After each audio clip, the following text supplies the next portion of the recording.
Assalamualaikum warahmatullahi wabarakatuh. Perkenalkan, nama saya Yuni. Saya mahasiswa semester 3 dari Fakultas Hukum Universitas Juanda Bogor. Di sini saya mau mereview mata kuliah pertemuan ketiga Hukum Administrasi Negara yang diampu oleh Bapak Dr. Haji Dede Mulyadi SHMH dan Bapak Dr. Emrendi Ardayanti SHMH.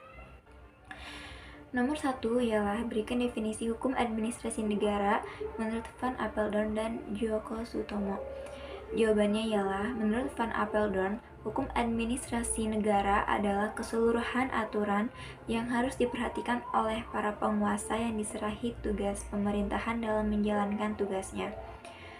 Lalu menurut Djoko Sutomo, ialah hukum administrasi negara, hukum yang mengatur tentang hubungan-hubungan hukum antara jabatan-jabatan dalam negara dengan warga negara. Lalu selanjutnya, nomor 2 ialah sebutkan sumber-sumber hukum formal administrasi negara.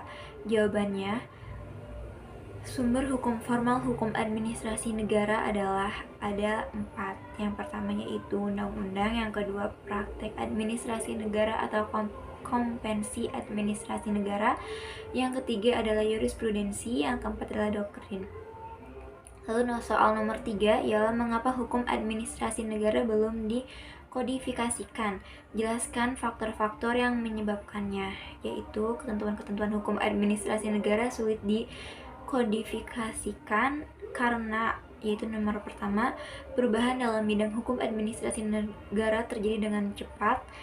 Yang kedua, pembentukan dan pembuatannya tidak dalam satu tangan. Lalu selanjutnya nomor 4, jelaskan perbedaan hukum administrasi negara dengan hukum tata negara. Jawabannya ialah 1. Perbedaan antara hukum administrasi negara dan hukum tata negara ialah hukum administrasi negara itu menggambarkan negara dalam keadaan bergerak, yakni aturan yang harus diperhatikan oleh kelengkapan negara dan di pemerintahan dalam menjalankan kekuasaannya. Sedangkan hukum tata negara ialah menggambarkan negara dalam keadaan tidak bergerak, mengatur tentang berdirinya negara, fungsi lembaga negara, lalu hubungan antar lembaga negara. Lalu selanjutnya, perbedaan hukum tata negara dengan hukum administrasi negara ialah hukum tata negara fokus terhadap konstitusi daripada negara sebagai keseluruhan. Lalu selanjutnya, banyak berkaitan dengan proses politik dalam suatu masyarakat hukum tertentu dan organisasinya. Sedangkan dalam hukum administrasi negara itu menitikberatkan perhatian secara khas kepada administrasi saja daripada negara. Lalu selanjutnya, lebih banyak berurusan dalam pelaksanaan pembentukan aspirasi politik itu, jadi lebih relatif banyak dengan proses pemerintahan dan organisasinya. Sedangkan hukum tata negara mempelajari jabatan-jabatan apa yang ada dalam susunan suatu negara, lalu siapa yang mengadakan jabatan tersebut, lalu dengan cara bagaimana jabatan-jabatan itu ditempati oleh pejabat, lalu fungsi atau lapangan kerja dari jabatan-jabatan itu. Sedangkan hukum administrasi negara mempelajari sifat, bentuk, dan akibat hukum yang timbul karena perbuatan hukum istimewa yang dilakukan oleh para pejabat dalam menjalankan tugasnya. Lalu nomor 5, jelaskan hubungan hukum administrasi negara dengan hukum tata negara.